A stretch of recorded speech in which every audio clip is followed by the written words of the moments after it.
હે જય શ્રી કૃષ્ણ, જય કૃષ્ણ ભાઈના, જય શ્રી કૃષ્ણ. બોલો મહેસાણાથી ક્યારે પધાર્યા? એસટી બસમાં ઉતરી સીધો અહીંયા તમને મળવા આવ્યો છું. હોવો. અરે આજે તો એસટી બસમાં બહુ મોટી ઘટના બની, જબરી ઘટના બની. શું થયું? એક કંડક્ટર એક ભાઈને પીધેલો છે એમ કઈ નેચે ઉતારતો હતો. મેં કહ્યું કે ચમ ભાઈ કંડક્ટર કોને આવું કરો છો, પીધેલો તો લાગતો નહીં.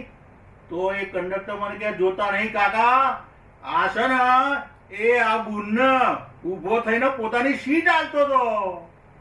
કે ભાઈ એમાં ખોટી વાત શું છે, સારું તો કર્યું એને. તો મારો બેટો કંડક્ટર મને કે તમે પીધેલો લાગો છો, તમે પીધેલો લાગો છો, તમે નેચો ઉતરો, તમે નેચો ઉતરો. મેં કીધું ભાઈ ગુરુ હમ ભાઈ ના બોલ, તને ક્યાં અંગથી અમે પીધેલો લાગે છીએ હે? પછી મારો બેટો મને કંડક્ટર કહે કે જોતા નહીં કાકા, આ બસમાં તમારા ત્રણેય સિવાય બીજું કોઈ નહીં, આખી બસ ખાલી છે.